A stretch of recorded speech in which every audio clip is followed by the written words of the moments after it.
Olá, você acompanha agora o programa Diálogo Brasil. Hoje vamos falar sobre o cinema brasileiro que vive um momento muito positivo, com recordes de lançamento nas salas de exibição do país. Vamos conversar sobre a indústria do audiovisual e as novas formas e perspectivas de produção. Vamos também conhecer o trabalho de um dos expoentes da nova geração de diretores brasileiros. O cineasta José Eduardo Belmonte está aqui conosco.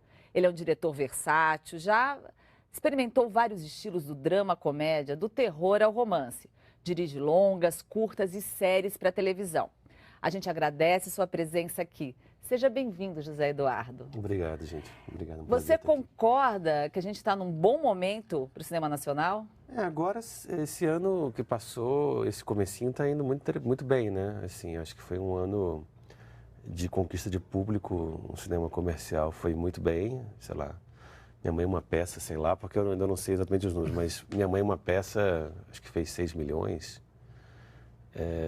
E outros filmes foram bem. E a gente está com 12 filmes em Berlim, né? Acho que isso nunca aconteceu. Isso nunca aconteceu. Aconteceu isso, então... Estamos vivendo um bons momento agora. Então eu acho que essas coisas são ciclos, né? Esse ciclo agora é bastante positivo, assim. Há uns 2 anos atrás, é um período, mas o que é interessante dos últimos anos é que o cinema brasileiro conseguiu manter uma constância, né? Eu, quando comecei a fazer cinema em 80 e poucos, estava entrando na faculdade, quando estuda a história do cinema, a gente viu ciclos, né? Que duraram 7 anos, duraram 8 anos, mas nunca teve essa constância, né? A gente está já com essa constância, pelo menos, ocupando uma faixa pequena ainda.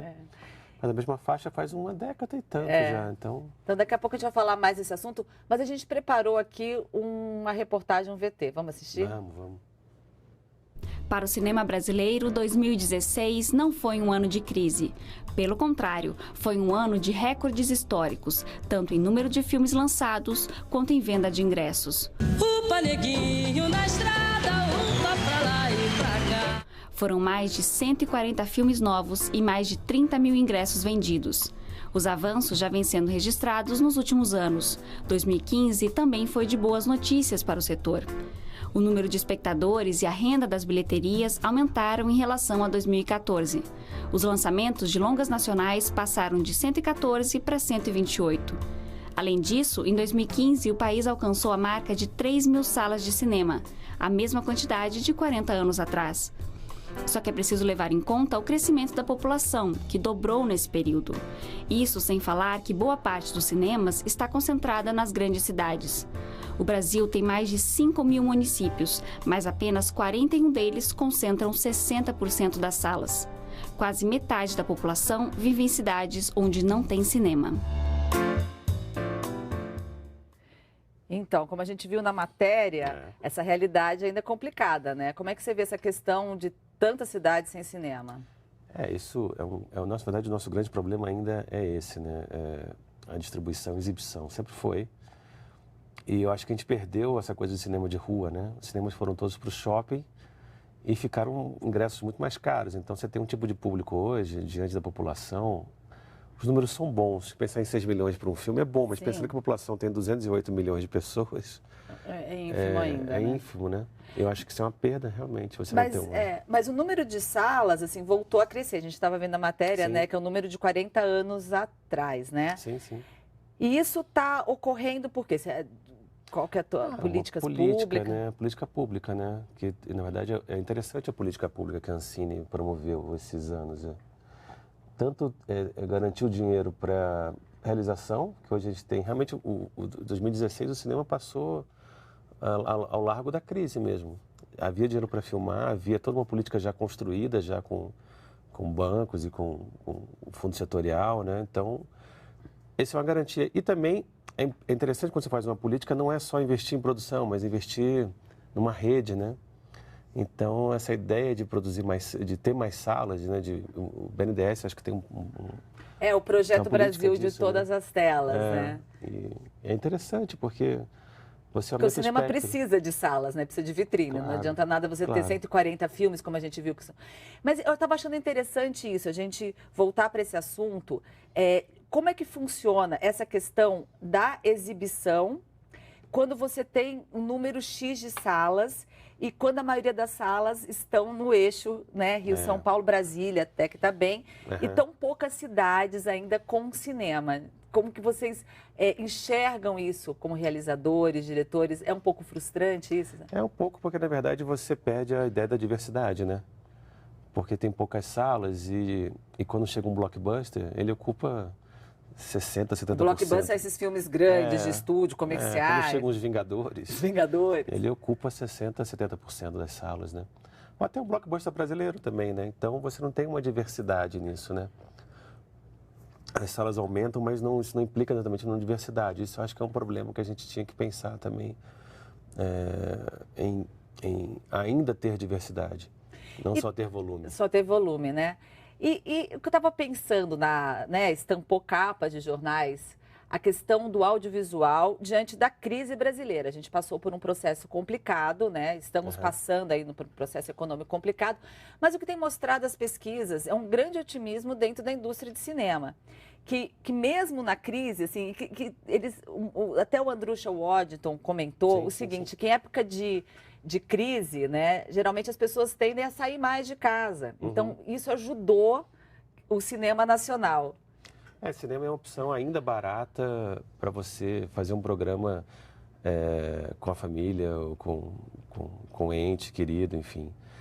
E tem uma coisa também que ela permite você também sair da sua depressão da crise também, né? Você sai de casa. Escutar outros idiomas, ver outras histórias. É diferente de ver um filme em casa, né? Que hoje tem essa opção muito mais fácil do que era antigamente. Ou seja, você baixa na internet, você tem um filme, Netflix, você tem o serviço de streaming, na verdade. Mas ainda tem essa coisa agregada do cinema que é muito poderosa, né? Você está com um filme em cartaz, acabou de sair de cartaz saiu. Entre idas e vindas. E como foi sua experiência? Assim, foi lançado nesse momento, né? Dessa crise. Sim. E foi bom público? Conta um pouco. É um público razoável. É um público mais ou menos que se esperava. Assim, não é um filme também de milhões, né? E qual que é a história do filme? A gente está vendo ele aí. Não, na verdade é um road movie. É uma comédia dramática, mas são 4 operadores de telemarketing que resolvem economizar para uma grande despedida de solteira. E aí, no meio da viagem, ela sabe que o marido, o futuro noivo, traiu uma delas, então elas ficam no impasse e encontram esse pai e essa filha, esse pai e esse filho, que vão tentar encontrar a mãe depois de muito tempo sem vê-la. E aí tem todas séries de encontros e desencontros, assim. E o que é muito interessante, Zé, é que você trabalha com atores de peso, né? Sim. Eu estou vendo aí, é um filme independente, um projeto seu, né? E tá ali Ingrid Guimarães, Alice Braga, né? Um grande nome hoje no mercado cinematográfico internacional, uma atriz cotada. Rosane Mulholland, que você até lançou aqui em Brasília, a gente pode até falar depois. Fábio Assunção. Fábio Assunção, filho claro. Fábio Assunção. O filho, né?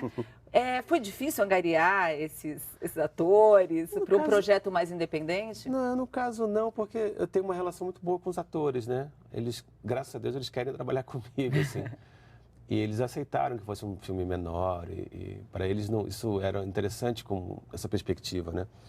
E no caso específico aqui, a Ingrid, que é um modelo de produção também, né? A Ingrid e o Fábio são sócios do filme. Então essa questão quando você vê coprodução, coprodutores, eles têm participação no filme? Tem participação no filme. Pequena, mas tem, né? Então eles entraram... É um esquema que os americanos fazem muito, né? É interessante a ideia da diversidade, né? Eles fazem grandes filmes que alcançam muito público, mas também pensam em cinema, em alternativas também, né? Em filmes alternativos, em filmes... Esse filme, na verdade, era independente, mas queria um público médio, né? Era o que a gente chama de cinema médio, que a gente perdeu, né? Filme médio.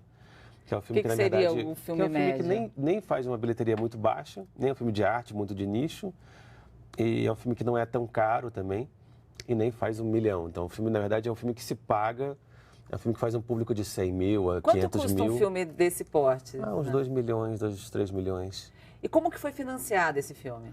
Esse filme é engraçado, porque ele foi financiado com um misto de dinheiro de investimento, ou seja, sem lei, que é uma realidade que está acontecendo agora, né? O alemão com impostos, como que é essa... Sem impostos, é como se faz no mercado imobiliário. Ou seja, você quer investir em alguma coisa e alguns investidores falam que hoje é mais garantido investir em alguns filmes do que mercado imobiliário, mas o risco é menor. Porque hoje o público tem retorno de público em alguns filmes brasileiros, né? Então a Claro que não bilheteria investe em qualquer paga a filme. conta.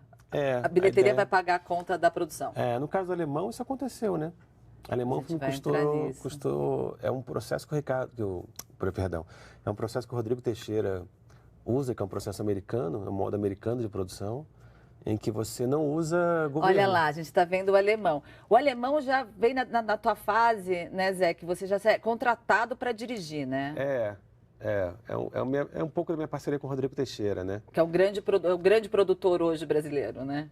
Hoje ele também ele teve uma sacada que o cinema independente americano estava falido. E ele viu que qualquer dinheiro era bom para o cinema americano. Então ele falou, então vou começar a investir em filmes muito baratos americanos que começaram a render, porque sendo em língua inglesa, ele circula Mas ele o mundo era inteiro. produtor de filmes americanos, né? Ele Aí produziu o Francis Ha. Vocês viram sim, esse filme? claro. E no Filmes alemão, independentes americanos, né? Que esses filmes são feitos também com o mesmo dinheiro do filme brasileiro, às vezes. e o alemão ele é uma produção um pouco maior, né, do que o Entre Idas e Vindas. É uma produção maior, mas não é tão grande e tão maior assim, não. Porque ele foi filmado em um tempo muito curto. Ele foi filmado em 18 dias.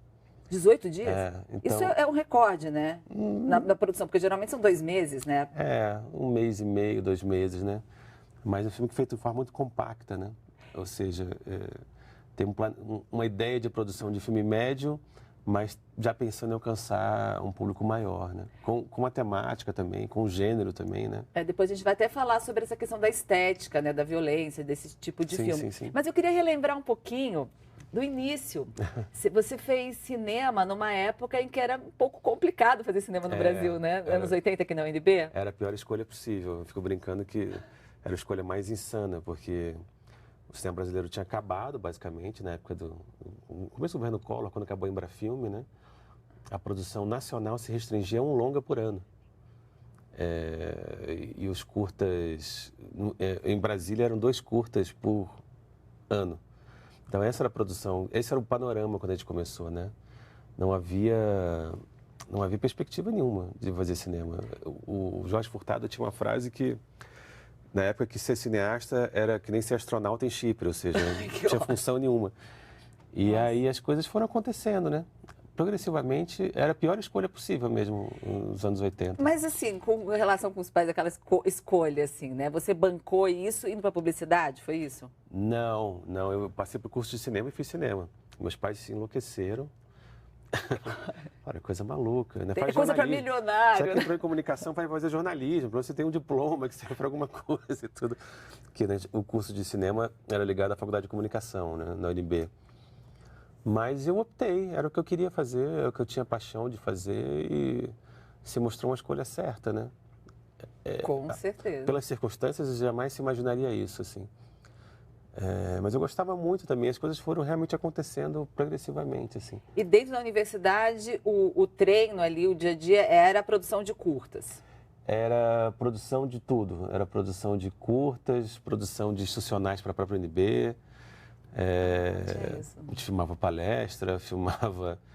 E teve uma coisa engraçada que estava surgindo o videoclipe no Brasil na época, né? É isso, você fez vários videoclipes, né, no início da tua carreira. Estourou uma cena de rock em Brasília, que era Raimundos e essas bandas tinham... Sempre teve esse DNA, né, com a música. E começou a entrar também essas TVs que exibiam muitos clipes, né? Ou seja, começou a ter um mercado disso. E eu dirigi alguns clipes, o clipe dos Raimundos. O primeiro clipe dos Raimundos é meu, Nega Jurema. E tem uma historinha toda, né? Eu tava lembrando, a gente não colocou aqui, mas qual que era a história da Nega Jurema? Na verdade, não tinha muita história. Era um bando de ideia louca que eles eram muito profícuos, né, de ideias, assim. Eles eram muito incríveis nesse ponto. Então, o clipe é uma colagem de um monte de ideias, na verdade. Não tem exatamente uma historinha, assim. E foi super bem recebido, né? Isso me levou para a publicidade, já como estudante de cinema. Te chamaram para... E eu estava lembrando exatamente disso, né? Como consumidora dos anos 90, assim, como você, de videoclipe. R.E.M., Metallica, Alanis Morissette, todos eles contratavam... Eram grandes diretores. Até no La La Land, eu lembro de um vídeo da Bjork, It's So Quiet. Sim, que é do que é muito, Spike Jonze. do Spike Jonze. E esses nomes... Danny Boyle, todos foram para o cinema quando começou de novo a ter uma indústria interessante para eles. Isso aconteceu aqui no Brasil também. E te chamou para publicidade, foi isso? Mas o própria Conspiração, o próprio Androuxa, essas pessoas todas faziam muito clipe também nessa época, né?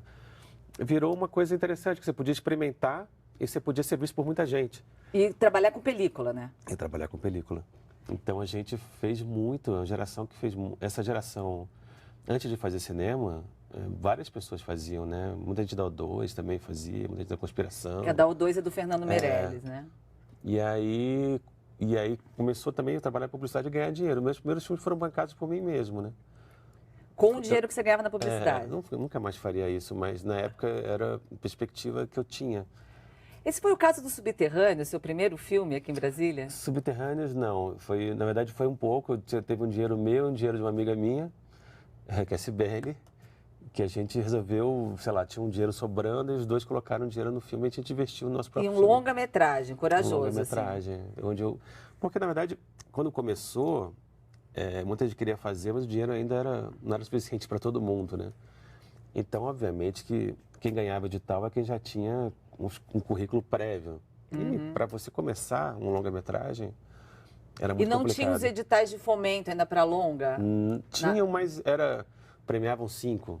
Se hoje a premiação vai para 70 filmes, no começo 5, 6 pessoas ganhavam só. E um termo que é legal que foi cunhado, né, o BO, né, o baixo orçamento. Aí nos editais já se contempla, né? Você tem um filme, é uma linguagem muito na seara do cinema, né? Eu estou fazendo um BO. Sim. Mas o Subterrâneos foi abaixo de um BO. Que a gente chama de cinema de guerrilha, né?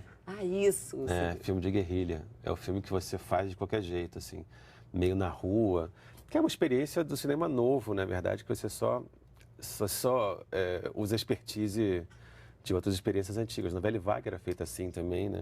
Era uma câmera na mão, ideia, cigarros, conversa, filosofia. Equipe pequena e a filmagem meio com approach documental, ou seja... Os Subterrâneos tem isso, né? Porque acontece tudo no Conic. E mistura isso, né? Documentário, publicidade, tem takes ali bem interessantes. Não tinha como parar o Conic, né? Então eu vim de uma escola de documentaristas, né? A escola UNB era muito voltada para o documentário. Muito interessante. E eu resolvi usar essa expertise para fazer um filme de ficção. Então, eu nunca parava a rua, os atores contracenavam com as pessoas que passavam. O Conic, só para a gente explicar para quem não é de Brasília, né? O Conic é um grande espaço comercial de lojas e cinemas, indústria, tem de tudo, né? Explica um pouquinho. Tem um colega meu de São Paulo que fala um centro urbano de uma metrópole colocado num prédio. Tudo que você vê num centro urbano, numa grande metrópole, ou seja, que é essa zona, né? Você tem tanto sindicatos, a prostituição, o tráfego e ao mesmo tempo escritórios, né, igrejas. Tem uma cena interessante de uma crente na frente, que é ótimo. Tudo que você vê no centro é colocado num prédio, que é uma coisa bem brasiliense, assim, eu acho. E eu achava exatamente uma coisa muito simbólica de Brasília, o Conic, né? E aí te atraiu para fazer esse filme ali, pela tua vontade de desbravar mais esse espaço acho que eu comercial. queria fazer um filme sobre Brasília, sem necessariamente ser explícito, que era sobre Brasília, mas um pouco a ideia da cidade, de como o indivíduo se comporta com a cidade, esse era um pouco o meu objetivo. E começar a fazer longa, né? Que eu achava importante ir para o longa. Eu via que a carreira mesmo se consolidava muito em longa-metragem, né? Eu tive uma carreira de curta-metragem que era bem sucedida, mas não queria dizer muita coisa. Mas a gente vai falar mais das suas obras. E o que mudou depois tem a concepção, que a gente vai falar. Mas o que mudou desse primeiro, do Subterrâneos, para agora? Na tua linguagem, mudou tudo. Acho que da tua escola documental, né? Não, mudou tudo, na verdade. Assim, hoje o processo realmente é muito mais profissional, né? Antigamente a gente fazia o filme, o Subterrâneos não tinha nem que a gente chama de análise técnica ou ordem de filmagem. Assim, o que a gente vai filmar hoje? A gente não sabia que a gente ia filmar. A gente chegava no dia e meio que improvisava. Hoje em dia você não tem uma equipe. A equipe enlouquece se você fizer isso. Né? E você tem, na verdade, uma organização muito maior de produção. E tem a maturidade também. Acho que o mercado amadureceu muito, né? Muito, né? Então agora a gente vai para o intervalo e volta daqui a pouquinho para continuar nossa conversa com José Eduardo Belmonte.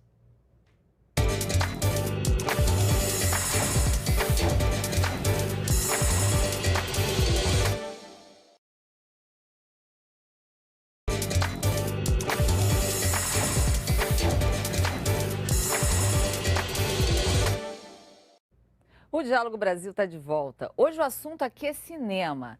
E nós fomos às ruas para saber o que as pessoas acham da produção nacional e qual foi o último filme que elas viram. Qual o último filme brasileiro que você assistiu?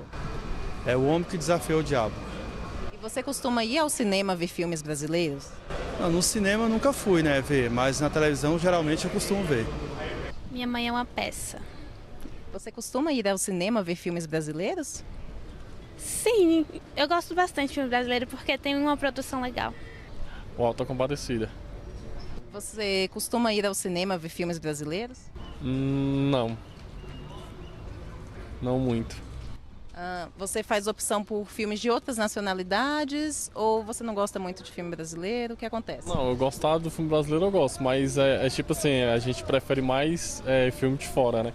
A gente não dá muito valor a filme brasileiro. Se Eu Fosse Você, 2. Você gosta de filmes brasileiros? Costuma assistir? Gosto, acho muito interessante. E o que você mais gosta nos filmes brasileiros? Apesar de ser do Brasil, né, eu acho melhor. É mais engraçado, tem mais comédia. Acho melhor.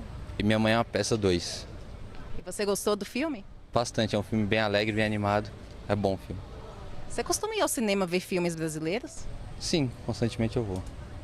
Auto da Compadecida. Você gostou desse filme? Sim, muito engraçado, muito divertido. E você costuma ir ao cinema ver filmes brasileiros ou prefere de outras nacionalidades? Prefiro de outras nacionalidades. É mais interessante. Então, Zé Eduardo, o cenário não está muito bom não, né? Ainda a gente está com dificuldade aí eu acho que de formação de público, né?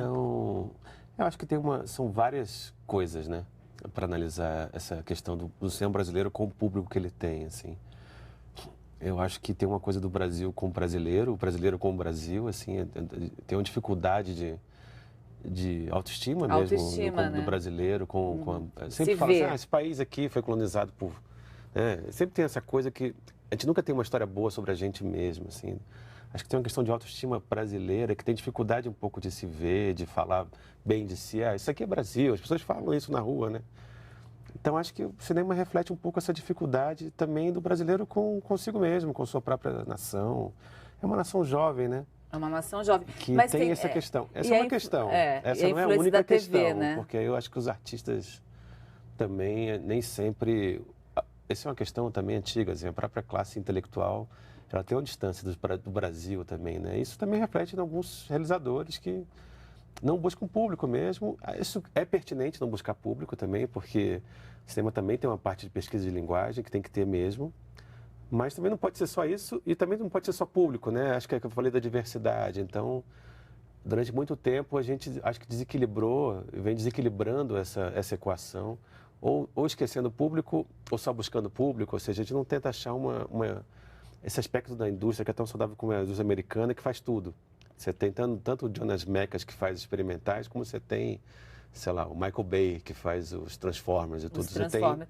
Mas a gente vê também claramente que teve um hiato aí na produção nacional, né? Durante muito tempo a gente não teve filmes nacionais e está muito ligado à televisão, né? Tanto que 2 dos entrevistados citam o mesmo filme, que é uma continuação de um produto televisivo.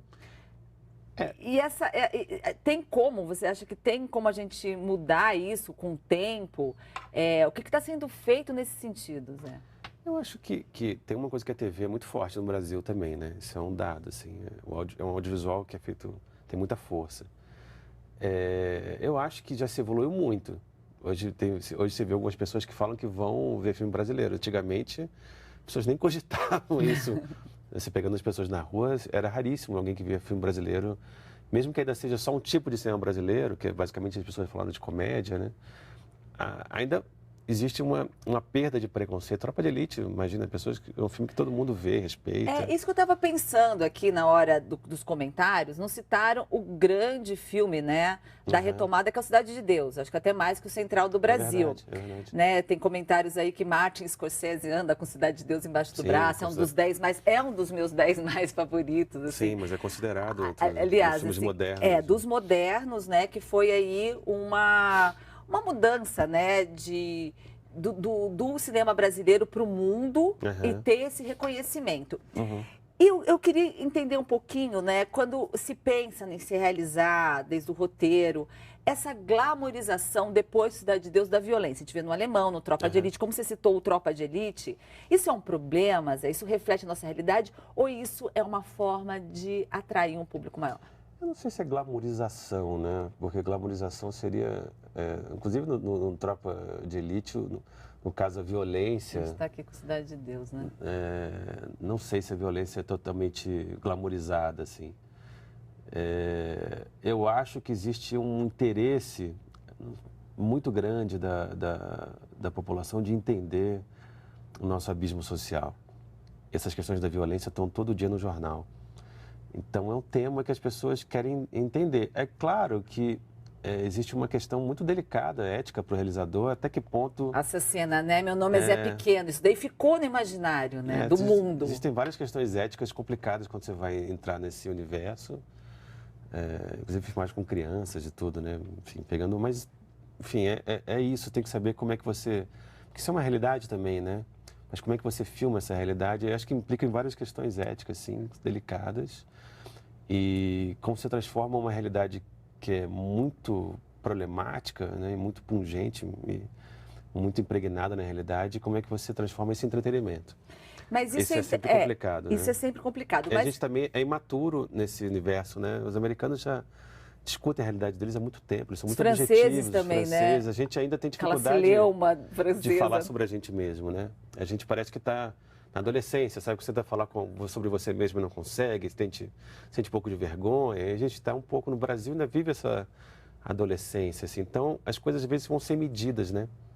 Eu acho que esse que é a nossa questão ainda. E como é que eu faço entretenimento numa questão tão eticamente complexa como é nosso abismo social, né? Mas isso é muito interessante, porque os filmes, desde a retomada, vão trabalhar esse tema, né? Esteticamente, o conteúdo como central do Brasil, né? A realidade do dia a dia, naquela estação de trem, com tanto analfabetos, ainda a gente estava num período ali dos anos 90, né? Ainda com esse problema sério, e retratando, e conquistou até a Fernanda Montenegro, né? Estava lá ao Oscar. Enfim, foi o grande filme da retomada, né? E que conta, que vai, né, nesse sentido que diferente esteticamente do cinema novo, que também trabalhava essa questão do abismo social, não é? Então a gente tem uma continuidade, né, apesar do hiato. Tem uma continuidade, mas há diferença de abordagem, né? Acho que o cinema novo usava muito mais a sociologia para entender, a antropologia para entender, como ferramenta para entender nosso abismo, e eu acho que de repente aqui é muito mais a psicologia, muito mais o jornalismo, né, para entender, ou mais o entretenimento, mesmo mais o espetáculo para entender. Então, essa é uma questão que está todo dia no cotidiano e na TV. Né? Todo dia você tem um assalto, você vê alguém que é assaltado, você tem alguma situação. Pessoas que estão pedindo dinheiro na rua, ou seja, isso é uma coisa que está muito premente na nossa vida. Mas o cinema né? é incrível, né? Ele fala todas as línguas e de todos os assuntos. Agora, eu queria que você falasse um pouquinho do teu projeto tão cult, né? Antes de vários outros, revisitando a tua obra, né? A Concepção. Ele é um filme muito ousado, digamos. Como é que foi essa história? Na verdade, a Concepção é uma mudança... A gente está vendo ali o Matheus. Já é uma... acho que ele pega quando a porta para o que a gente está vendo hoje se abriu, né, é uma mudança de paradigma. Assim, foi o meu filme feito com dinheiro, ganhando um edital, que era um edital específico de jovens realizadores, né, de primeiro a segundo filme. E foi o meu primeiro filme feito com dinheiro, com estrutura, enfim, e foi distribuído, foi visto, foi com um esquema mais montado, assim.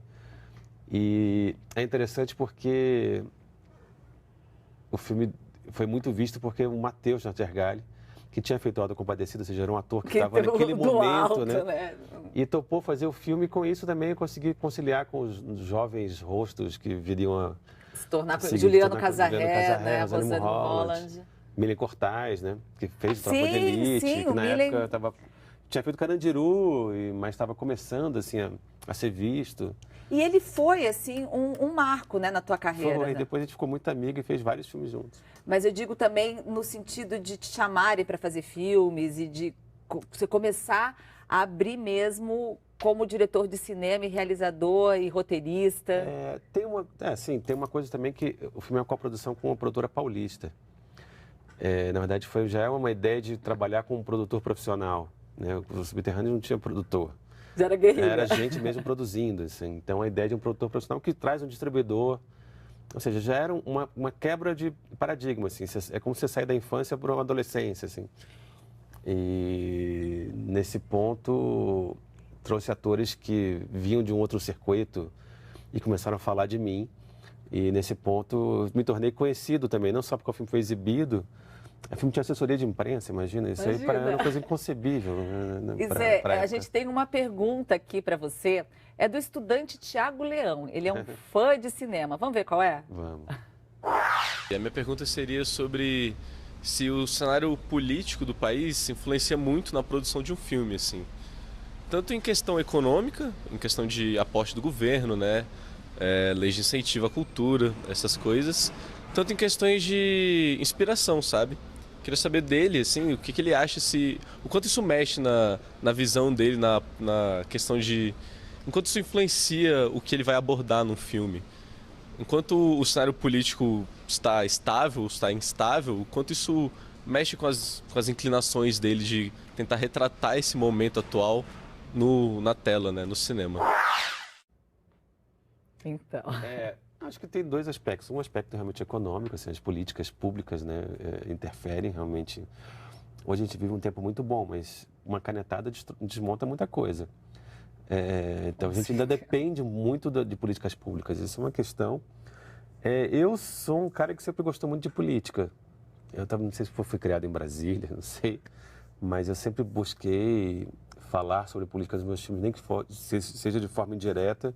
E mesmo filmes comerciais, o próprio Alemão cita muita coisa de política. Claro que não claro. Na mesma intensidade de um filme, é um filme de entretenimento, né? Tem esse aspecto de um filme popular.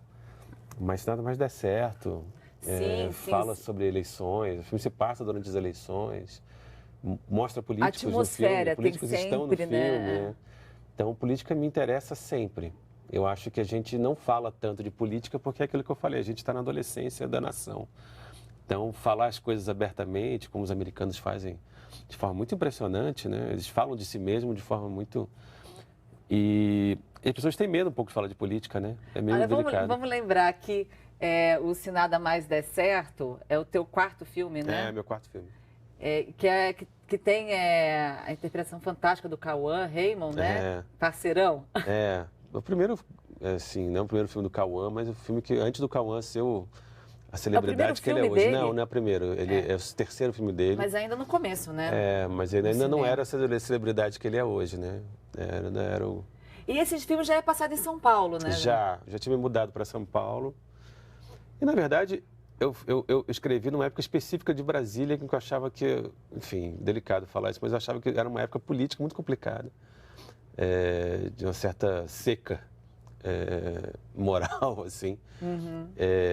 E eu resolvi contar essa mesma história só aqui em São Paulo, porque eu achei que política ia ser... você vê que tem os próprios políticos aparecem. Os próprios políticos. Eu resolvi um pouco mudar de Brasília para São Paulo e também não colocar a história em Brasília, porque eu achava que ia ter uma visão meio reducionista, assim.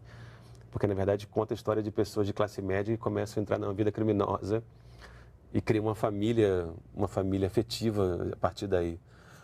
E se eu falasse de Brasília, vai parecer que o discurso falava especificamente sobre a política de Brasília, etc. Tal, que não era a intenção. Era a intenção das relações da micropolítica, na verdade, né? Então, e o cinema e a TV sempre andando mais ou menos aí junto. E eu queria que você falasse um pouquinho, talvez uma volta ao documentário, trabalhando agora nessa nova série, com o texto do Drauzio Varela, num momento delicado, né, da questão dos presídios, da crise dos presídios brasileiros, que é o Carcereiros. É um livro do Drauzio, em que o Marçal Aquino e o Fernando Bonassi fizeram uma adaptação. Ele é como se fosse um docudrama Porque você estava falando da escola de documentário e você está agora nesse momento, né? E para uma TV de amplitude, né? Porque realmente para muita gente que vai falar. Mas é uma adaptação que é engraçada, porque fala dessa realidade, ao mesmo tempo tem gênero, porque é uma série de ação, por um lado, mas com inserção documental. Ou seja, próprios agentes penitenciários falam da realidade, você vê imagens documentais, faz uma mistura das duas coisas, assim. É muito interessante. É louco porque quando a gente fez, tinha um depoimento do próprio Drauzio, que ele falava, a situação é uma situação que em qualquer momento vai estourar. Mas isso antes de estourar? É uma situação que vive numa situação tão dramática, de superlotação, né, de complexidades assim, infinitas, que a situação em algum momento vai estourar. De facções criminosas disputando poder, né, isso aí... E isso tá na série? Tá, por coincidência. Mas isso eu não posso falar muito. Claro, não, claro. Mas já falei. São 12 episódios, né? E tá para chegar. E é uma sequência um pouco do Carandiru, né? Do próprio texto do Drauzio. Mas não é diferente porque não tem a abordagem naturalista do Carandiru, né? Que era mais um drama, que eu acho que vai para um gênero um pouco mais de ação mesmo, né? Não, e é interessante, Zé, porque você também... Aí a gente está falando de séries, de televisão, que é esse novo modo de exibição, né? Uhum. Na indústria do audiovisual, hoje os diretores eles podem migrar tranquilamente, né? Você vai dirigir séries e depois... Eu queria que você falasse um pouco agora dos nossos vizinhos latinos, né? Você trabalhou com a HBO. Sim. No hipnotizador, que já passou, né? E como que foi esse trabalho? O que tem de diferente, né? Porque parece que o Brasil nunca entra no bojo quando se fala de cinema latino, né? Do DNA, o nosso é diferente, enquanto a gente faz mais comédia, eles partem mais para um drama psicológico, também investem num gênero que a gente vai falar que depois que está começando, que é o suspense, o terror. Conta um pouquinho para a gente dessa experiência lá. Foi uma das experiências mais incríveis, assim. É muito bom sair do isolamento, né? Eu acho que o Brasil vive muito isolado. Eu acho que por ser muito grande, por falar uma outra língua dos irmãos, dos hermanos. Mas foi um projeto do Rodrigo Teixeira também, que era baseado numa história em quadrinho argentina. E que a gente viu que o universo não tinha como não ser rodado no Brasil. Tinha que ser rodado em algum país latino e se optou pelo Uruguai. E no Uruguai a gente fez um mix de Uruguai e Argentina e alguns brasileiros. E foi interessantíssimo como houve uma unidade, porque eu não falava espanhol. E os uruguaios falam mais português que os argentinos. Mas é um portunhol que dá para entender. Mas é muito maluco, porque num certo momento a gente da equipe se entendia. Você estava sozinho como brasileiro, dirigindo todo mundo? Não, eu e outro diretor. E tinha um produtor brasileiro e alguns atores brasileiros. Mas, sei lá, 70%, 80% eram uruguaios e argentinos. E no momento, era difícil porque a gente não está acostumado a ouvir o outro, né? Quando a gente viu que havia muita particularidades, e a questão da... E a gente vai aprendendo também, eles vão aprendendo também, mas a gente criou uma sintonia muito grande, né? Isso foi muito... As culturas são diferentes, de fato. Tanto a cultura uruguaia é diferente da Argentina, como as duas são diferentes dos brasileiros. Mas houve muita afinidade, foi uma coisa realmente impressionante, assim, uma coisa que eu queria voltar a fazer mais. Então então a gente vai falar mais sobre isso. Vamos chamar o intervalo e daqui a pouco vai ter mais bate-papo sobre o cinema brasileiro.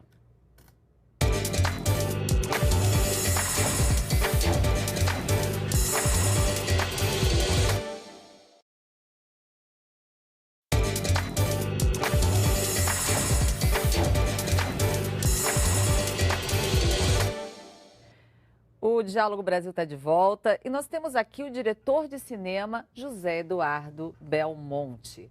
A gente estava falando aqui sobre o trabalho com os nossos hermanos, né? Mas é muito distinta, né, a cinematografia deles da brasileira.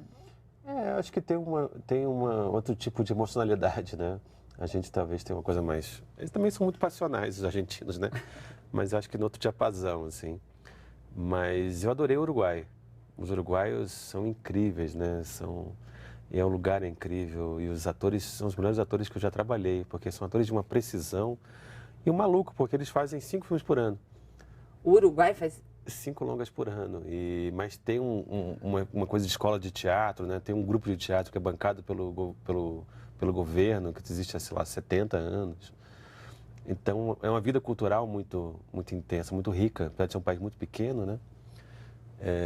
E os atores realmente são incríveis, assim. Agora, eu estava pensando, né, na questão que a gente começou a falar do Entre Idas e Vindas, da sua relação com os atores. Eu me lembro até numa pré-estreia, onde o Caio Blá, ele fez uma reverência ao José Eduardo Belmonte, que foi o melhor diretor, e outras celebridades também que citam o seu nome na hora que vão falar do diretor que mais tocou, do filme que se sentiram mais à vontade.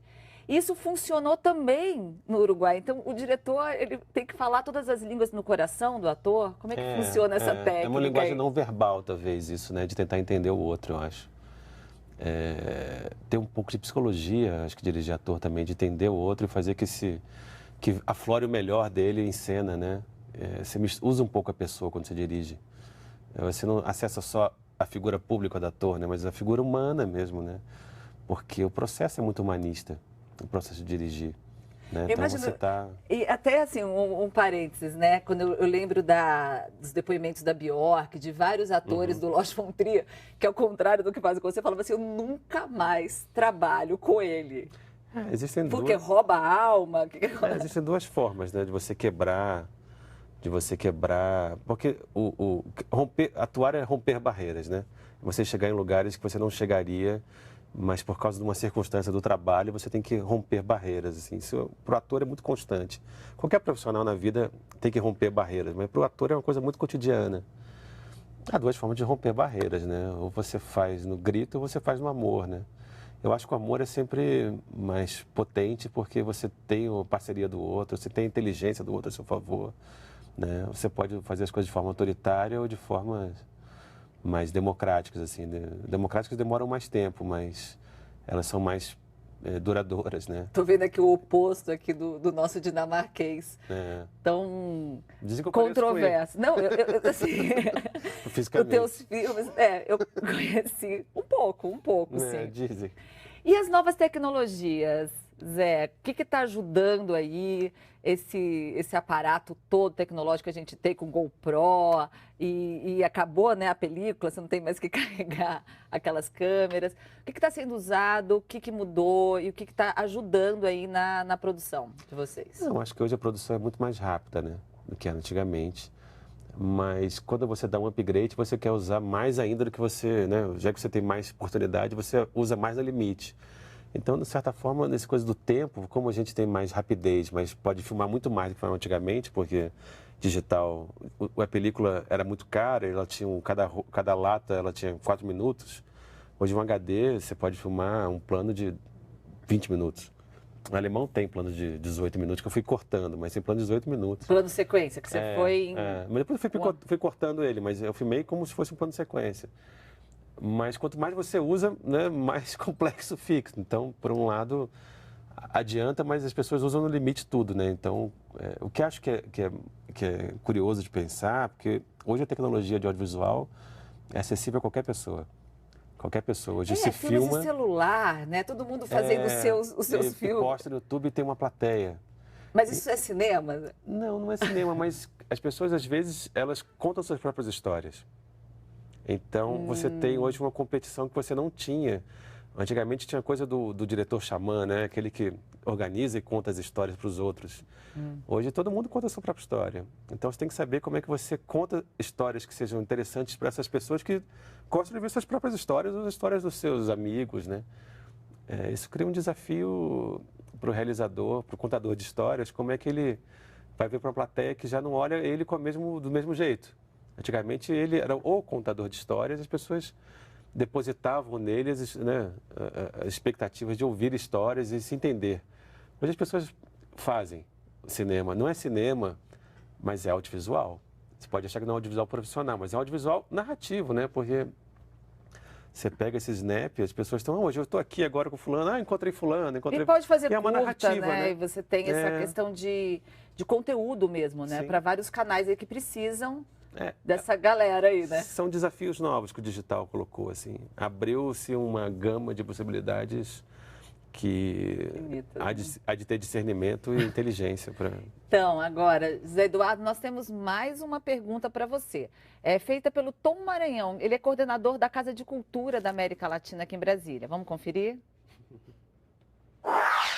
Você sendo brasiliense, um cineasta brasiliense, como você vê, como você analisa a produção de cinema em Brasília? Essa foi flechada. Eu acho que quando a gente começou, hoje a gente tem um volume de produção que é muito interessante. A gente tem uma coisa que a gente não tinha, que antigamente realizadores é basicamente realizadores do plano piloto. Tinha uma perspectiva outra da cidade. Hoje você vê explodindo várias pessoas em vários cantos da cidade. A cidade cresceu muito, então você tem caras como Ardirley filmando Brasília, na Ceilândia. Né? Então, isso é muito interessante. Eu acho que o problema do cinema... hoje o problema de financiamento não é mais um problema, mas eu acho que existe uma questão ainda que é um problema que é nacional, que se reflete em Brasília. Eu acho que em Brasília é mais complicado, Brasília é mais novo que qualquer outra coisa, é uma capital muito nova, uma cidade de 50 e poucos anos. Que nasceu filmada, né? Que já tinha cinema. Que nasceu filmada, é verdade. Mas as pessoas ainda têm dificuldade de entender essa cidade. Né? Não sei, lá fora as pessoas não entendem, aqui as pessoas estão tentando... Os próprios brasileiros agora, essa geração, não consegue ainda acho que se filma pouco a paisagem, né? E se tenta entender essa paisagem, né? Por exemplo, Brasília hoje tem uma questão, um debate muito grande da sociedade sobre a lei do silêncio. É um debate que a cidade tem. E os filmes não falam sobre isso. Falam sobre questões muito pessoais, né? Individuais, né? Que às vezes mostram a cidade, isso é válido, mas falta a gente ir para os grandes temas, eu acho. Sabe, serviço público. Eu nunca vi um filme sobre Brasília sobre isso. Mesmo, o né? dia a dia, né? Como é que funciona? Como é que funciona. Mas lembrando disso, Zé, vamos entrar nessa questão de polo de cinema, né? Eu sei que na sua geração havia uma vontade política grande de vocês também de ter um polo na cidade. Sim. Foi construído um polo, depois a gente até fala dos outros polos, né? Que começaram como o de Paulínia. Mas esse projeto está sucateado, acabado, mas tinha uma vontade ali de trazer professores de roteiro, diretores, para ensinar para a galera daqui como fazer, né, para essa geração, a fazer cinema de verdade, assim, de verdade no sentido de entrar na seara dos longas e tal. Como é que foi isso para você? E como que você vê agora essa questão? Eu sou muito crítico em relação à ideia do polo. Eu acho que quando o polo começou foi um projeto político de alguém que estava assumindo o governo na época que quis criar um factoide. Ou seja, ele viu que o cinema tinha acabado e precisava criar uma agenda positiva e vamos falar sobre o cinema, mas não era uma coisa, não era um projeto a longo prazo, né? Com perspectivas. Era muito mais uma coisa com efeito publicitário do que um projeto realmente de políticas públicas. Eu sou muito crítico em relação a isso. Eu acho que a classe tentou pegar para si e tentou forçar em cima das pessoas que fizeram que elas assumissem na essência a ideia. Mas ela sempre teve um caráter publicitário. Ela sempre mas teve laboratórios, né? Chegou a ter esse... Chegou a ter boas experiências, mas eu acho que tinha muita gente com vontade de fazer na época que tentou assumir isso para si e tentou forçar que acontecesse. Mas o projeto em si, ele não tinha fôlego, foi pensado a longo prazo, ele foi pensado para ter um efeito específico para aquela situação, sabe? Era uma coisa meio publicitária, eu acho. E voltando para essa questão da indústria realmente, né? Porque é uma questão ainda delicada, que quando você fala de cultura, parece que está falando de economia. E o cinema, o audiovisual, gera emprego, né? São fábricas. E como que a relação ainda, como que você vê essa relação, né? Da indústria propriamente dita. O cinema, ele é um paradoxo, né? Eu sempre fico brincando porque o cinema existe desde que o homem é homem. Ele sempre pensou no cinema. Ele sonha, né? Você vê aqueles pinturas rupestres que já tem um proto-cinema, né? Já imagina. Mas ele só foi possível porque, ou seja, ele é lúdico o cinema, mas isso foi possível porque surgiu uma revolução industrial. Isso já é uma coisa meio antagônica, porque ele é muito lúdico, mas ao mesmo tempo ele é industrial. Então é difícil fazer essa equação, que é um paradoxo. É difícil você resolver um paradoxo. Porque é o seguinte, né? A cultura, ela é vista como um gasto, né, às vezes. E não como o contrário, que ela gera emprego, né? Ela tem duas... A cultura, a indústria de cinema, particularmente o audiovisual brasileiro, acho que ela é uma das que mais cresceu e uma das que mais emprega hoje, que mais gera renda, né? Isso é importante mesmo. Mas ela tem dois aspectos, eu acho. Ela mexe numa questão que é imaterial, né? Ela mexe com a autoestima, com o entendimento do povo. Ela tem um valor que você não vê de imediato, mas ela produz muitos frutos, efetivamente. Os grandes governantes sempre entenderam que a cultura é estratégica. Os americanos também, vamos citar de novo os americanos, eles mas já a viram gente isso. ainda tá... E o que você acha também sobre o papel, assim, da gente estar na TV pública, né? Na divulgação do cinema nacional, na exibição? Sim. Como que é esse papel efetivamente, né, para vocês realizadores? Não, eu acho que é fundamental, na verdade, você pensar numa TV que pensa diferenciadamente isso, né? Que não é só... pensa nesse valor imaterial, né? De produzir. Claro, tem que ter valores objetivos, que é um paradoxo, né? Tem que pensar em questões objetivas, mas também tem que pensar em questões subjetivas, né? Eu acho que é fundamental. E você tem a diversidade. O país é muito incrível, né? O Brasil tem uma contribuição para o mundo muito poderosa, porque aqui tem uma diversidade que é muito interessante. A gente não consegue entender muito bem essa diversidade e não lida bem com ela ainda, porque talvez eu acho que a gente é uma nação jovem, mas isso é muito potente, né? Eu acho que a gente tem que assumir essa diversidade. Com certeza. Do que negar essa diversidade. Então, voltando aqui um pouco, né? Você é um diretor muito versátil. Então, a gente tem aí... Eu me arrisco muito. A tua escola da publicidade, documentário, a concepção autoral. Você também dirigiu filmes de terror, suspense. O Gorila é um filme muito interessante. Então, como que é migrar de um lugar para o outro, de uma experiência para outra, dirigir atores, né, nos diferentes gêneros? Mesmo, e tem o Billy Pig também, que é uma comédia, né? A gente está falando da questão da comédia no Brasil. Queria que você falasse um pouquinho sobre isso. Acho que tem duas coisas. Em certo momento, depois que o Se Nada Mais Der Certo foi bem... Olha lá, o Gorila está aqui. Depois que o Se Nada Mais Der Certo foi bem recebido, eu achei que eu devia partir para outros caminhos, assim. Conhecer outras pessoas, ter outras experiências e também tentar fazer um diálogo com o público também, né? Não ficar só no gueto do cinema de arte. Eu achava importante ousar. E nesse ponto é muito interessante a parceria com o Rodrigo Teixeira, porque o Rodrigo Teixeira é um cara que gosta de cinema e queria também fazer a mesma coisa, queria experimentar gêneros, assim. E me obrigou a estudar muito, a voltar a estudar. Eu fico brincando que o Rodrigo Teixeira me obrigou a ir para o mestrado, né? Porque... Para o alemão, sei lá, eu vi 40 filmes de ação, 40 filmes de faroeste, eu vi um monte de coisa para entender. Gorila também, e o filme de terror também é com o Rodrigo. E que me levou à televisão, também que me obrigou a conhecer outros gêneros, né? Ou seja, me aventurei fora de mim, fora da minha caixinha, assim, e foi muito bom. Foi muito bom mesmo. E quais são os seus anseios, assim, agora? O futuro, né? Você já está aí na estrada há tanto tempo. O que você está agora vislumbrando? De produções, de filmes? De produções, de filmes, de vontade. Eu tenho alguns filmes que eu quero fazer que são muito particulares, muito pessoais. Eu queria entender temas que estão no Brasil, assim, que eu tenho um filme com a Natália Lage, que é sobre uma comunidade evangélica. Sobre a Natália até apresentava um programa de cinema brasileiro na TV Brasil. Eu tenho um filme chamado Quase Deserto, que é com o Léo de Baraglio, é uma produção... Que é o Léo, que é o protagonista argentino, né? Que fez Relatos Selvagens. Que é fantástico. Que é um filme, na verdade, rodado em Detroit, sobre imigrantes ilegais. E agora se tornou muito pertinente. Você já começou? Eu estou no roteiro ainda. O roteiro é de um uruguaio, que é Pablo Stoll, que é um realizador uruguaio. Eu estou com esse projeto. E acho que agora eu estou me sentindo maduro para fazer os filmes que eu sempre quis fazer quando eu comecei, assim. Então, eu tenho 2 projetos que não dá para falar, porque são adaptações de livros que eu não comprei ainda.